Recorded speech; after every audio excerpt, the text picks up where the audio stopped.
à la session 4 du module 10 intitulée « Animation de leçons et d'activités scolaires et parascolaires prenant compte de la dimension genre et équité ». Mais avant de l'aborder, faisons un rappel sur la session précédente qui a porté sur la planification des activités post-session de formation de la dimension genre. Prenez 15 minutes pour échanger sur le plan que vous avez fait pour l'organisation d'activités en rapport avec la dimension genre dans vos écoles respectives.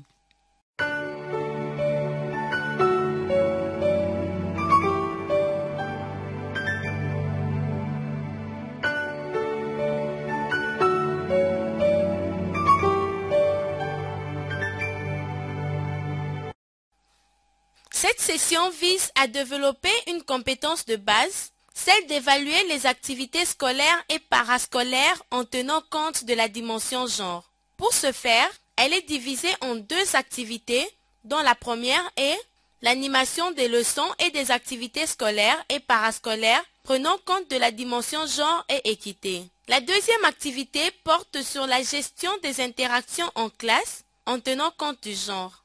Abordons la première activité qui a 4 objectifs spécifiques. Objectif 1. Définir les concepts animation et conduite. Objectif 2. Disposer la salle de classe en tenant compte du genre. Objectif 3. Utiliser les supports pédagogiques qui tiennent compte du genre. Objectif 4. Identifier les attitudes et comportements favorisant le genre. À présent, définissons quelques concepts. Commençons par l'animation, qui est une intervention au sein d'un groupe afin de susciter et maintenir la participation de chacun des membres à l'activité. Par exemple, animer une leçon, animer une session de formation. Le concept « conduire » se définit comme la manière de procéder et d'agir pour mener une activité en vue d'atteindre les objectifs visés. Présentons une situation sur l'approche genre en classe où d'une part, l'enseignant titulaire de la 6e année a divisé sa classe en 2 parties, l'une de filles et l'autre de garçons. Dans la distribution de la parole, il préfère l'accorder qu'aux garçons et quand il pose des questions, il pose des questions plus complexes aux garçons pour stimuler leur apprentissage. D'autre part, au cours d'une leçon, le même enseignant ne montre aux apprenants que les illustrations de filles ou de femmes au chant, à la pêche et à la cuisine, tandis que les garçons ou des hommes sont présentés dans des situations, au bureau, dans des conférences ou en train de conduire leur voiture. Par rapport à cette situation sur l'approche genre à l'école, prenez 10 minutes pour échanger et répondre aux questions suivantes. Question 1. Quels sont les comportements à changer? Question 2. Pourquoi devriez-vous les changer?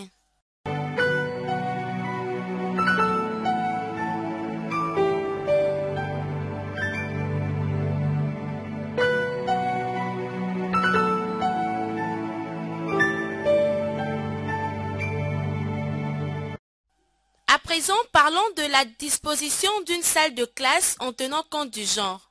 Pour la réaliser, il faut prendre en considération les aspects ci-après. 1. Les filles et garçons doivent être assis sans discrimination de sexe. 2.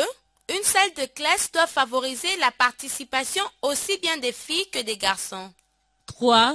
Une disposition de pupitre doit motiver les filles et les garçons à s'émouvoir pour mieux s'exprimer.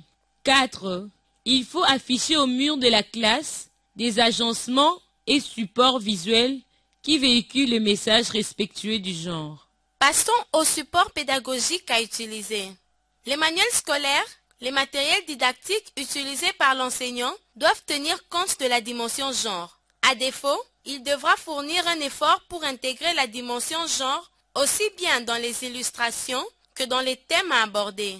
Il évitera d'exploiter les stéréotypes sexistes dans les supports pédagogiques. Voyons enfin quelques attitudes et comportements favorisant le genre. Il s'agit de 1. Donner aux filles et aux garçons des chances égales de répondre aux questions. 2. Donner un renforcement positif aux garçons et aux filles. 3. Accorder un temps suffisant aux apprenants pour leur permettre de répondre aux questions. 4. Poser des questions du même niveau de difficulté à tous les apprenants et s'assurer que chaque apprenant participe. Dans l'activité que nous venons de terminer, nous avons appris comment animer ou conduire des leçons et des activités scolaires et parascolaires prenant en compte la dimension genre. Dans la prochaine activité, nous allons étudier la gestion des interactions en classe en tenant compte du genre. Afin de vous assurer que vous avez bien assimilé la matière, voici 2 questions auxquelles nous vous demandons de répondre. 1. Selon vous, quelle est la meilleure disposition des apprenants? 2. Citez les pratiques de classe et les comportements qui favorisent l'équité du genre. Prenez 10 minutes de partage. Merci.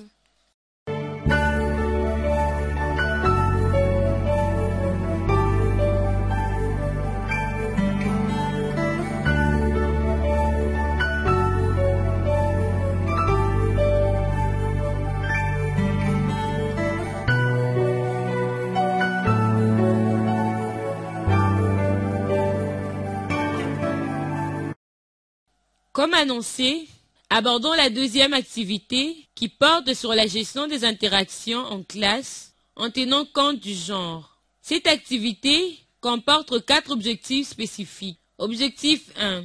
Définir le concept d'interaction en rapport avec le genre. Objectif 2. Ressortir le caractère dynamique des interactions en classe. Objectif 3. Favoriser les interactions positives enseignants et apprenants, apprenants et apprenants. Objectif 4. Dramatiser les situations, les mettre en scène. Pour que vous puissiez atteindre ces objectifs, voici la matière que nous mettons à votre disposition. Commençons par définir l'interaction en rapport avec le genre en classe comme une activité interpersonnelle impliquant la communication verbale entre apprenants en vue de les aider à changer leur manière de se comporter. Pour illustrer l'interaction en classe, analysons ce cas. Dans la tenue de sa classe, un enseignant a l'habitude de choisir les garçons pour venir au tableau pour faire des exercices. Cette situation a un effet sur les filles qui de moins en moins participent aux leçons et n'essaient même pas de répondre aux questions. Après avoir suivi cette étude de cas, prenez 10 minutes de partage sur les 3 questions suivantes. 1. Qu'avez-vous appris à travers ces cas? 2. Dans ces cas, quelles sont les interactions visibles qui tiennent compte du genre entre d'une part enseignant et apprenant et d'autre part apprenant et apprenant? 3. Qu'auriez-vous pu faire si vous étiez à la place de l'enseignant ou de l'apprenant?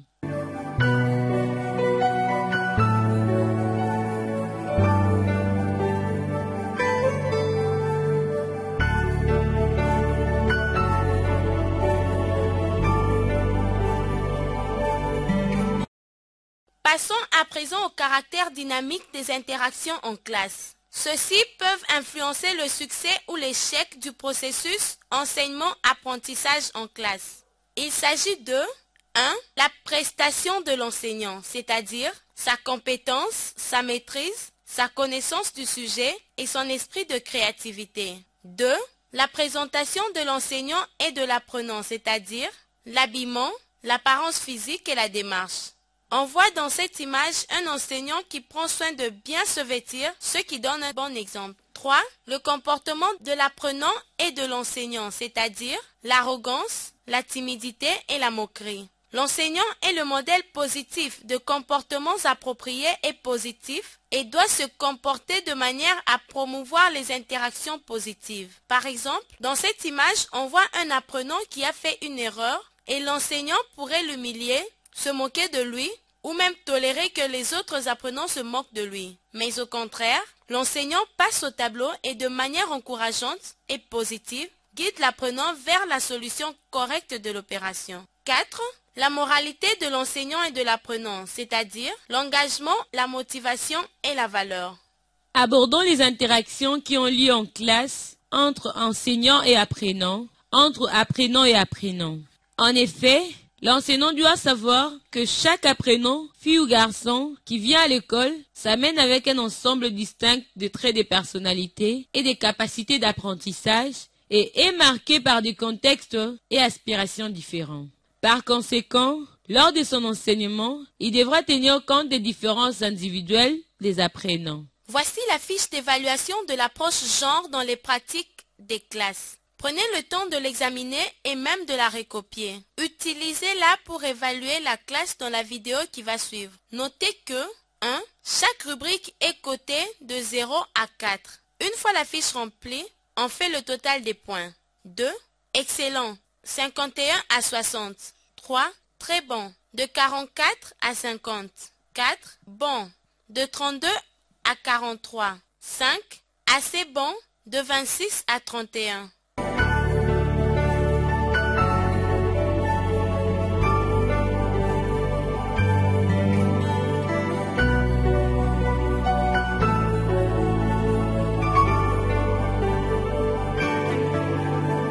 Regardons cet enseignant dans sa classe de 6e année primaire lors d'une leçon d'histoire sur les empires de la RDC. On voit que les garçons et les filles sont assis en groupe de travail mixte. L'enseignant introduit la leçon. Puis, il pose des questions et pour chaque question, il désigne un apprenant pour aller montrer l'empire en question sur la carte. Remarquez s'il choisit des filles autant que des garçons et s'il les traite de la même façon. Lorsque l'enseignant a les dos tournés, les apprenants ne se comportent pas tous comme si l'enseignant leur faisait face. Que remarquez-vous sur les interactions entre apprenants? L'enseignant donne une tâche au groupe de travail. Il y a des instances où les membres d'un groupe s'entraident aux besoins, tandis que d'autres apprenants excluent certains de leurs pairs. L'enseignant surquille et aide ceux qui ont de la difficulté et tente d'harmoniser les comportements et interactions entre apprenants. Que remarquez-vous sur les interactions entre les apprenants? Pendant cette dernière partie de la leçon, remarquez s'il choisit des filles autant que des garçons et s'il les traite de la même façon. Une fois le travail de groupe terminé, l'enseignant, en plénière, pose des questions au groupe sur les empires pour consolider les informations et compléter la ligne de temps qui est au tableau. Il invite les apprenants à venir représenter leur groupe au tableau, applaudit et félicite chaque apprenant. En effet, l'enseignant doit savoir que chaque apprenant, fille ou garçon qui vient à l'école, s'amène avec un ensemble distinct de traits de personnalité et de capacités d'apprentissage et est marqué par des contextes et aspirations différents. Par conséquent, lors de son enseignement, il devra tenir compte des différences individuelles des apprenants. Merci.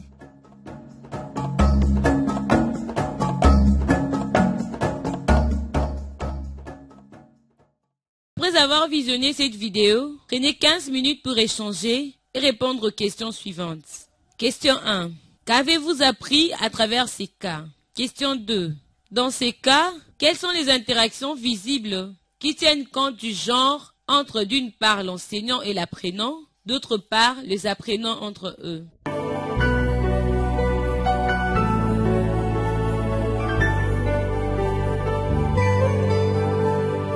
Dans l'activité que nous venons de terminer, nous avons appris comment gérer les interactions en classe en tenant compte du genre. Dans le prochain thème, nous allons évaluer les activités scolaires et parascolaires en tenant compte de la dimension genre. Comme application, choisissez 3 choses que vous allez améliorer dans l'organisation de votre classe ainsi que dans vos pratiques, vos attitudes, vos comportements, vos interactions pour rendre votre classe plus sensible au genre. Nous vous remercions de votre aimable attention.